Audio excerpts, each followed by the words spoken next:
The ജേർണലിസ്റ്റിലേക്ക് ഓരോ ഹൈന്ദവ വിശ്വാസിക്കും മനുഷ്യത്വമുള്ള മനുഷ്യനും കണ്ടാൽ അത്യന്തം ഖേദം തോന്നുന്ന ദൃശ്യങ്ങളാണ് ഇപ്പോൾ ശബരിമല സന്നിധാനത്ത് നിന്ന് പുറത്തു വന്നുകൊണ്ടിരിക്കുന്നത്.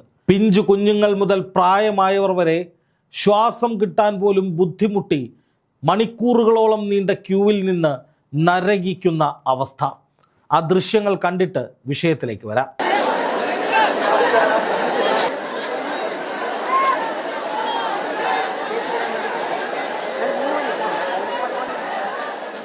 നോക്കുക, ശബരിമലയിലെത്തുന്ന ഭക്തരുടെ ഗതികേട്, ദുരിതം എത്രത്തോളം തീവ്രമാണ് എന്ന്.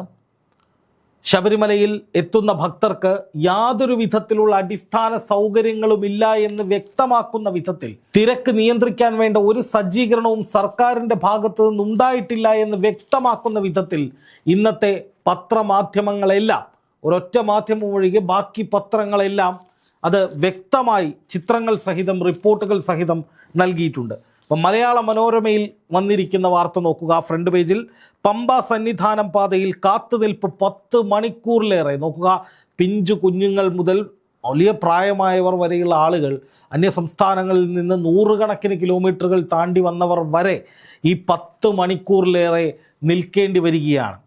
18ാം പടിയിലേക്കുള്ള ക്യൂ 3 കിലോമീറ്റർ അകലെ വരെ. എന്തൊരു ദുരിതം പിടിച്ച അവസ്ഥയാണ് ഇത്. വെറും വാർത്ത മാത്രമല്ല എന്ന് തെളിയിക്കുന്ന വിധത്തിൽ അതിൻ്റെ ചിത്രങ്ങൾ സഹിതം അടിക്കുറിപ്പോടെയാണ് മനോരമ വാർത്ത പ്രസിദ്ധീകരിച്ചിരിക്കുന്നത്.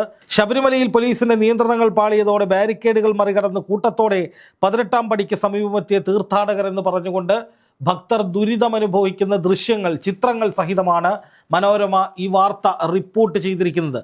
അതോടൊപ്പം നൽകിയിരിക്കുന്നു കഠിനമീ കയറ്റം, ശബരിമല തിരക്ക് നിയന്ത്രണത്തിൽ ഗുരുതര പാളിച്ച, ശുചിമുറികൾ വൃത്തിഹീനം, പമ്പ മലിനം. ഇതാണ് ശബരിമലയിലെ ഏറെക്കുറെയുള്ള അവസ്ഥ. എന്ന് മാത്രമല്ല, തിക്കിലും തിരക്കിലും പെട്ട് വലിയ അപകടമുണ്ടാകാൻ സാധ്യതയുള്ള അവസ്ഥയിലേക്ക് പോലും ശബരിമലയിൽ കാര്യങ്ങളെത്തി. വെള്ളവും ഭക്ഷണവും ഇല്ലാതെ ഒട്ടേറെ തീർത്ഥാടകർ തളർന്നു വീണു. കൊച്ചുകുട്ടികൾ കൂട്ടം തെറ്റി. തീർത്ഥാടക പ്രവാഹത്തിൽ ശബരിമലയിലെ തിരക്കു നിയന്ത്രണം പാടെ പാളി. വേണ്ടത്ര തയ്യാറെടുപ്പ് നടത്താതിരുന്നതാണ് പ്രശ്നമെന്ന് Devaswom board president K Jayakumar തുറന്നു പറഞ്ഞു. ദേവസ്വം ബോർഡിന്റെ വീഴ്ചയാണ് എന്ന് പറഞ്ഞു എന്നാണ് മനോരമ പറയുന്നത്. മാതൃഭൂമിയിലും കൃത്യമായി തന്നെ ശബരിമലയിൽ തിരക്ക് കൈവിട്ടു, തുടക്കം കഠിനം, നിയന്ത്രണങ്ങൾ പാളി, മുന്നൊരുക്കങ്ങളുടെ അഭാവം ഉണ്ടായി എന്ന് കെ ജയകുമാർ പറഞ്ഞു, ദേവസ്വം പ്രസിഡന്റ് പറഞ്ഞു എന്നൊക്കെയാണ് മാതൃഭൂമിയിലും പറയുന്നത്. ദുരിതമനുഭവിക്കുന്ന കുട്ടികളുടെയും ഭക്തജനങ്ങളുടെയും ഒക്കെ ഫോട്ടോകളും മാതൃഭൂമി കൊടുത്തിട്ടുണ്ട്. പക്ഷേ ഇതൊന്നും അറിയാത്തൊരു മഹത്തായ പ്രസിദ്ധീകരണം, ഒരു പത്രമുണ്ട്, ദേശാഭിമാനി. ഇതിൽ പറയുന്നത് എന്താണെന്നറിയോ? ശബരിമലയിൽ സുഗമ ദർശനം, തിരക്ക് നിയന്ത്രണ വിധേയം, സ്പോട്ട് ബുക്കിംഗ് 20,000 പേർക്ക് മാത്രമാക്കും, കൂടുതലായി എത്തുന്നവർക്ക് തൊട്ടടുത്ത ദിവസം ദർശനത്തിനുള്ള സൗകര്യമൊരുക്കും, നിലയ്ക്കലിൽ പുതുതായി 7 സ്പോട്ട് ബുക്കിംഗ് കേന്ദ്രങ്ങൾ കൂടി എന്ന് പറഞ്ഞ് ശബരിമല സന്നിധാനത്ത് കുട്ടികളുമായി എത്തിയ തീർത്ഥാടകർ എന്ന് പറഞ്ഞ് ചിരിച്ചുകൊണ്ടിരിക്കുന്ന ഭക്തരായ കുട്ടികളുടെ ചിത്രമൊക്കെ വെച്ചിട്ടൊരു വാർത്തയാണ് ഇവർ കൊടുത്തിരിക്കുന്നത്. ശബരിമല സന്നിധാനത്ത് ചൊവ്വാഴ്ച ഉച്ചയ്ക്കുണ്ടായ തിരക്ക് നിയന്ത്രണ വിധേയമായി. വൈകിട്ടോടെ സന്നിധാനത്ത് സുഗമ ദർശനത്തിന് ശേഷം തീർത്ഥാടകർ സംതൃപ്തിയോടെ മലയിറങ്ങി. നിയന്ത്രണങ്ങളും നിർദ്ദേശങ്ങളും മറികടന്ന് വനത്തിനുള്ളിലൂടെ ബുക്കിംഗ് ഇല്ലാതെ വന്നതും ചില ഭക്തർ ക്യൂ മറികടക്കാൻ ശ്രമിച്ചതുമാണ് തിരക്ക് അനുഭവപ്പെടാനിടയാക്കിയത്. അപ്പോൾ ഭക്തരുടെയാണ് കുറ്റമെന്നാണ് ദേശാഭിമാനി പറയുന്നത്. അതായത് തിരക്ക് മറികടക്കാൻ വേണ്ടി ചാടിക്കടന്നു വന്ന ആളുകളാണ്, ക്യൂ പാലിക്കാതെ വന്നവരാണെന്നൊക്കെ ദേശാഭിമാനി പറയുമ്പോൾ ദേവസ്വം പ്രസിഡന്റ് പറയുന്നത് തിരക്ക് നിയന്ത്രിക്കുന്നതിൽ പാളിച്ച ഉണ്ടായി എന്നാണ്. ഇതിലേതാണ് ജനങ്ങൾ വിശ്വസിക്കേണ്ടത്? മാതൃഭൂമിയും മനോരമയും അടക്കമുള്ള പത്രങ്ങളും ചാനലുകളും മുഴുവൻ ഭക്തരുടെ ദുരന്താവസ്ഥ കൃത്യമായി ലൈവായി ചിത്രങ്ങൾ സഹിതം കാണിക്കുമ്പോൾ ദേശാഭിമാനി കണ്ണടച്ചിരുട്ടാക്കുകയാണ്. അവർ പറയുന്നത് CPM ഒരു പോസ്റ്റർ അടിക്കുന്ന ലാഘവത്തോടു കൂടി പറയുകയാണ് അവിടെ ഒരു കുഴപ്പവുമില്ല, ശബരിമലയിൽ ഭക്തർ ഗംഭീരമായി സുഖമായി പോയി വരികയാണ്. അപ്പോൾ ഈ ദൃശ്യങ്ങളൊക്കെ AI വെച്ചുണ്ടാക്കിയതാണെന്നാണോ ജനങ്ങൾ കരുതേണ്ടത്? ഈ പത്രങ്ങളുടെ 1ാം പേജിൽ അടിച്ചു വന്ന ഫോട്ടോയൊക്കെ ഫോട്ടോഷോപ്പ് വെച്ച് ചെയ്തതാണ് എന്നാണോ മനസ്സിലാക്കേണ്ടത്? ഈ ജനങ്ങൾക്കുണ്ടായ ദുരിതങ്ങൾ അത് പാളിച്ചയാണ് എന്ന് സമ്മതിച്ച ദേവസ്വം പ്രസിഡന്റിന്റെ വാക്കുകൾ പച്ചക്കള്ളമാണ് എന്നാണോ ജനങ്ങൾ മനസ്സിലാക്കേണ്ടത്? ദേവസ്വം ബോർഡ് ഒരു വശത്ത്, പാർട്ടി പത്രം മറ്റൊരു വശത്ത്, അയ്യപ്പ സംഗമം മറ്റൊരു വശത്ത്. നിങ്ങളെല്ലാവരും കൂടി ഭക്തരെയും മലയാളികളെയും പൊട്ടന്മാരാക്കുകയാണോ എന്ന ചോദ്യവും ചോദിക്കാൻ ആഗ്രഹിക്കുകയാണ്. കാരണം ശബരിമല ഭക്തർക്ക്, അയ്യപ്പ ഭക്തർക്ക് വേണ്ട സകല കാര്യങ്ങളും ചെയ്തു കൊടുക്കും, അല്ലെങ്കിൽ ശബരിമലയുടെ വലിയ വികസനം ഉണ്ടാകും എന്നൊക്കെ പറഞ്ഞാണ് അയ്യപ്പ സംഗമം നടത്തിയത്. അതിനുശേഷം നടന്ന മണ്ഡലകാലത്തിൽ ആദ്യ ദിനം തന്നെ ജനങ്ങൾ 10 മണിക്കൂറിൽ ഭക്തജനങ്ങൾ 10 മണിക്കൂറിലേറെ ക്യൂ നിൽക്കേണ്ട ഗുരുതരമായ സാഹചര്യം, കുട്ടികൾ കരയുന്ന ദൃശ്യങ്ങൾ, എത്രയോ ഭക്തരായിട്ടുള്ള കുട്ടികൾ കരയുകയാണ്. അവർക്ക് ഓക്സിജൻ പോലും കിട്ടാതെ വലിയ തോതിൽ വിഷമിക്കുകയാണ്. കുടിവെള്ളം പോലും കിട്ടാത്ത അവസ്ഥയുണ്ടാവുകയാണ്. ഇത് ഒഴിവാക്കാമായിരുന്നില്ലേ എന്ന് മാത്രമാണ് ചോദ്യം. സ്വാഭാവികമായി ഈ പറയുന്ന തീർത്ഥാടന കേന്ദ്രങ്ങളിൽ തിരക്കുണ്ടായി കഴിഞ്ഞാൽ ബുദ്ധിമുട്ടുകൾ ഉണ്ടാകും. പക്ഷേ അത് നിയന്ത്രിക്കാനും കൃത്യമായി ഭക്തർക്ക് സുഗമമായി ദർശനം നടത്താനുള്ള സംവിധാനം ഒരുക്കാനും കഴിയില്ലേ എന്ന ചോദ്യമാണ് മാധ്യമങ്ങൾ സകലതും ചോദിക്കുന്നത്. ഈ ചോദ്യം ഉന്നയിക്കുന്നവരുടെ കുഴപ്പമാണ് എന്ന് വരുത്തി തീർക്കാനാണ് ഇപ്പോൾ ശ്രമം നടക്കുന്നത്. നോക്കുക, റിപ്പോർട്ടർ ചാനലിൽ വന്നിട്ടുള്ള ഈ ദൃശ്യങ്ങൾ, അതായത് ഈ ഭക്തർ ബുദ്ധിമുട്ട് അനുഭവിക്കുന്ന ദൃശ്യങ്ങൾ, റിപ്പോർട്ടർ ചാനൽ, കൈരളി 2 എന്നറിയപ്പെടുന്ന ചാനലാണ് റിപ്പോർട്ടർ, അവർ തന്നെ അത് പറയുകയാണ്. സർക്കാരിൻ്റെ പിഴവാണ് എന്ന നിലയിൽ തന്നെയാണ് അത് റിപ്പോർട്ട് ചെയ്യുന്നത്. എന്നാൽ ഈ വീഡിയോയ്ക്കടിയിൽ വന്നിരിക്കുന്ന കമൻറ്റുകളും നോക്കുക. ഭക്തജനങ്ങളെ മുഴുവൻ അവഹേളിക്കുന്ന വിധത്തിൽ CPMൻ്റെ സൈബർ ഇടങ്ങളിൽ വിഹരിക്കുന്ന ആളുകൾ തന്നെയാണ് ഇവിടെ വന്നിട്ട് ഭക്തരെ അവഹേളിച്ചുകൊണ്ട്, ഈ സാഹചര്യത്തെ പുച്ഛിച്ചുകൊണ്ട് ഭക്തരനുഭവിക്കുന്ന വിഷമങ്ങളെ പുല്ലുവില പോലും കൽപ്പിക്കാത്ത വിധത്തിൽ വളരെ നികൃഷ്ടമായ കമൻറ്റുകളുമായി രംഗത്ത് വന്നിരിക്കുന്നത്. നോക്കുക, ഭക്തർ സൂക്ഷിക്കുക, ഇലക്ഷനാണ് വരുന്നത്, എന്തും ചെയ്ത് ഭരണം പിടിക്കണമെന്ന് കരുതുന്ന ചിലരുണ്ട് കൂട്ടിന്, ഭക്തിയെ മറയാക്കുന്ന മറ്റു ചിലരുമുണ്ട്, ഭക്തർ സൂക്ഷിക്കുക. അതായത് ഈ തിരക്കൊക്കെ ബോധപൂർവം ഇലക്ഷൻ മുന്നിൽ കണ്ട് സംഘപരിവാറിൻ്റെ ആളുകൾ നടത്തുന്നതാണ് എന്ന മട്ടിലാണ് ഇയാൾ കമൻ്റ് ഇട്ടിരിക്കുന്നത്. മറ്റൊന്ന് നോക്കുക, പിഞ്ചു കുഞ്ഞുങ്ങളെ ഇങ്ങനെ മതഭ്രാന്ത് കാണിക്കാൻ കൊണ്ടുപോകുന്ന മാതാപിതാക്കളെ പിടിച്ച് ജയിലിലിടണം എന്നാണ് ഇയാൾ പറയുന്നത്. തിരക്ക് നിയന്ത്രിച്ചാൽ പ്രശ്നം, നിയന്ത്രിച്ചില്ലെങ്കിൽ പ്രശ്നം. ഭക്തി ഇന്ന് കേരളത്തിൽ വർഗീയത കളിക്കാൻ എളുപ്പമുള്ള ആയുധമാക്കി. ഇങ്ങനെയൊക്കെ ഈ ശബരിമലയിലെ തിരക്കിൽ പരിതപിക്കുന്നവർ വർഗീയവാദികളാണ്, ശബരിമലയിൽ അടിസ്ഥാന സൗകര്യങ്ങൾ വേണമെന്ന് വാദിക്കുന്നവർ വർഗീയവാദികളാണ് എന്നൊക്കെയുള്ള നെറേറ്റീവുകൾ ഉണ്ടാക്കുന്ന CPM അനുകൂല പ്രൊഫൈലുകൾ സത്യം പറഞ്ഞാൽ എന്താണ് ഉദ്ദേശിക്കുന്നതെന്ന് മനസ്സിലാക്കുന്നില്ല. ഇതിനു മുമ്പ് ഇത് തന്നെയായിരുന്നു. ശബരിമലയിൽ യുവതീ പ്രവേശനവുമായി ബന്ധപ്പെട്ട് വലിയ പ്രതിഷേധമുണ്ടായപ്പോൾ, പ്രക്ഷോഭമുണ്ടായപ്പോൾ, നാമജപ യാത്രകൾ കേരളത്തിലുടനീളം നടന്നപ്പോൾ അവരെ മുഴുവൻ പുച്ഛിക്കുകയായിരുന്നു സൈബർ സഖാക്കൾ. എന്നിട്ട് എന്താണ് സംഭവിച്ചത്? ഒടുവിൽ അതേ CPM തന്നെ ഇപ്പോൾ അയ്യപ്പ സംഗമം നടത്തി സ്വാമിയെ ശരണമയ്യപ്പ എന്ന് വിളിക്കേണ്ട അവസ്ഥയിലേക്ക് എത്തി. ഇപ്പോൾ ഈ CPMൻ്റെ സൈബർ സഖാക്കൾ ഭക്തരെയും ഹൈന്ദവരെയും ഹൈന്ദവ വിശ്വാസങ്ങളെയും അവഹേളിക്കുന്ന പണി തുടരുന്നത് ശരിയായ കാര്യമായി തോന്നുന്നില്ല.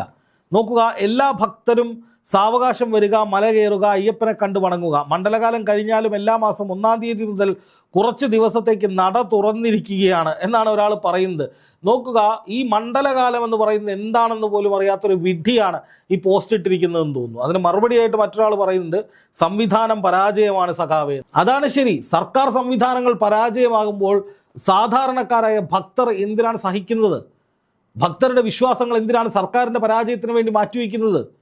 സർക്കാരിന് കൃത്യമായ സംവിധാനങ്ങൾ അവിടെ ഒരുക്കാമായിരുന്നില്ലേ? ഇന്ന് സകല മാധ്യമങ്ങളിലും ദേവസ്വം പ്രസിഡന്റിൻ്റെ ബൈറ്റുണ്ട്. സംവിധാനങ്ങൾ പാളി എന്ന് അദ്ദേഹം തന്നെ സമ്മതിക്കുന്നുണ്ട്. എന്നിട്ടും സൈബർ സഖാക്കൾക്കും ദേശാഭിമാനിക്കൊന്നും കാര്യം മനസ്സിലായിട്ടില്ല. ഇപ്പോഴും സർക്കാരിനെ ഇരുന്ന് ന്യായീകരിച്ച് മെഴുകുകയാണ്. ഈ സിസ്റ്റം ഗംഭീരമാണ്, സൂപ്പറാണെന്ന് പറഞ്ഞുകൊണ്ടിരിക്കുകയാണ്. ഒരു തെറ്റുപറ്റിപ്പോയി, അതൊരു പിഴവാണ്, ഇനി ഉണ്ടാകില്ല എന്ന് പറഞ്ഞാൽ തീരാവുന്ന പ്രശ്നമേ ഉള്ളൂ.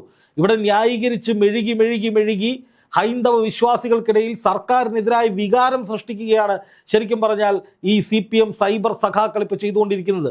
നോക്കുക, എന്തിനാണ് ഇത്ര കഷ്ടം സഹിച്ചു പോകുന്നത്? അയ്യപ്പനെ തന്നെ അയാൾക്ക് നോക്കാൻ വയ്യ, പിന്നെ നിങ്ങളെ ആര് നോക്കുമെന്നൊക്കെയാണ് ഈ സൈബർ ഇടങ്ങളിലെ ഇടതുപക്ഷ പ്രൊഫൈലുകൾ വന്ന് കമൻ്റ് ഇടുന്നത്. കുംഭമേളയിൽ തിക്കിലും തിരക്കിലും പെട്ട് എത്രയോ പേർ മരിച്ചു, മക്കയിൽ ഹജ്ജ് കർമ്മത്തിനിടെ തിക്കിലും തിരക്കിലും പെട്ട് എത്രയോ പേർ മരിച്ചു, IPL ഫൈനൽ മത്സരത്തിനിടയിൽ എത്രയോ പേർ മരിച്ചു. ഇതൊക്കെ സ്വാഭാവികമാണെങ്കിൽ ശബരിമലയിലും ഇപ്പോൾ ഉണ്ടാകുന്ന തിരക്ക് സ്വാഭാവികമാണെന്നാണ് ഒരാൾ പറയുന്നത്. നോക്കുക, ഇത്രയും നികൃഷ്ട മനസ്സുകൾ, എന്തൊരു കഷ്ടമാണ്. സംസ്ഥാന സർക്കാരിൽ വിശ്വസിച്ച്, കേരളത്തിൽ വിശ്വസിച്ച്, കേരളത്തെ ദേവസ്വം ബോർഡിനെ വിശ്വസിച്ച് വരുന്ന ഭക്തരാണ്.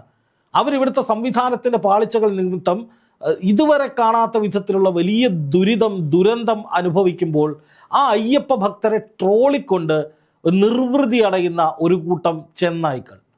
ഇവരുടെയൊക്കെ മാനസികാവസ്ഥ എന്താണ്? നമ്മൾ ആ ദൃശ്യങ്ങൾ കാണുന്നതാണ്. കൊച്ചു കുട്ടികൾ വരെ പൊട്ടിക്കരയാണ്. അവർക്ക് ശ്വാസം കിട്ടുന്നില്ല, ഭക്ഷണം കിട്ടുന്നില്ല, വെള്ളം കിട്ടുന്നില്ല. 10 മണിക്കൂറൊക്കെ നിന്ന നിൽപ്പിൽ നിൽക്കുകയാണ്. ശരണമന്ത്രങ്ങൾ മുഴക്കി നിന്നാൽ കുറേ സമയമൊക്കെ ആശ്വാസം ഉണ്ടാകുമെങ്കിലും ഈ കുഞ്ഞുങ്ങളെ സംബന്ധിച്ച് അവർക്ക് വല്ലാത്ത രീതിയിൽ അവരെ ശാരീരികമായും മാനസികമായിട്ടൊക്കെ ഇത് ബാധിക്കും. ആ കുഞ്ഞുങ്ങളുടെ കരച്ചിൽ കാണുമ്പോൾ അവരുടെ കയ്യിലിരിപ്പിൻ്റെ ഫലമാണിത് എന്ന മട്ടിലൊക്കെ അവരെ കൂടി അവഹേളിക്കുന്ന, കളിയാക്കുന്ന വിധത്തിലുള്ള കമൻറ്റുകൾ ഇടുന്ന മനസ്സുകൾ എത്രത്തോളം നികൃഷ്ടമാണെന്ന് പറയാതെ വയ്യ. ഇങ്ങനെ ഒരുപാട് കമൻസ് വരുന്നുണ്ട്. ഇപ്പോൾ പലരും പറയുന്നുണ്ട് കഴിഞ്ഞ 10 വർഷത്തിലേറെയായി ശബരിമലയിൽ ഇതാണ് അവസ്ഥ, ഇതൊക്കെ സഹിക്കാൻ പറ്റുന്നവർ ഇങ്ങോട്ട് വന്നാൽ മതി എന്നൊക്കെയാണ് പറയുന്നത്.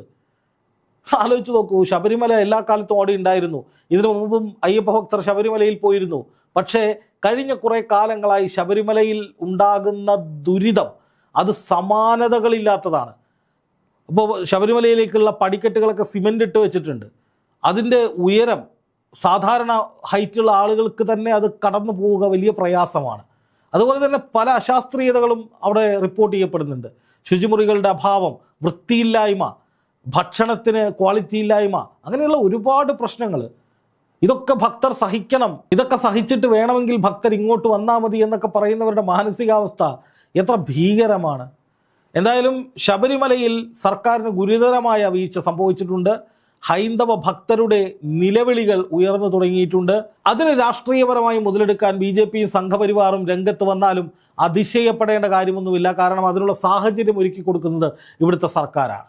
അയ്യപ്പ സംഗമം നടത്തി ഭക്തരെ സംരക്ഷിക്കും, ശബരിമല വികസിപ്പിക്കുമെന്ന് പറയുന്ന അതേ ആളുകളാണ് ഇത്രയും ഗുരുതരമായ സാഹചര്യത്തിലേക്ക് ശബരിമലയെ എത്തിച്ചിരിക്കുന്നത്.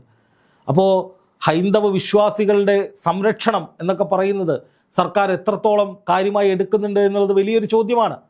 ഇപ്പോൾ സ്വാഭാവികമായിട്ടും അവിടെ കേന്ദ്രസേന ഇറങ്ങിക്കഴിഞ്ഞു. സംഘപരിവാർ BJP ശ്രമിക്കുന്നത് ഈ ശബരിമല ക്ഷേത്രത്തെ കേന്ദ്രത്തിന് കീഴിൽ കൊണ്ടുവരാനാണ്. ഈ വിധത്തിൽ നിരന്തരമായി സംസ്ഥാന സർക്കാർ ശബരിമലയിൽ അയ്യപ്പ ഭക്തരെ അവഗണിക്കുന്ന, വിഷമിപ്പിക്കുന്ന നടപടികൾ തുടർന്നാൽ സംഘപരിവാറിനും BJPക്കും പണി എളുപ്പമാകും.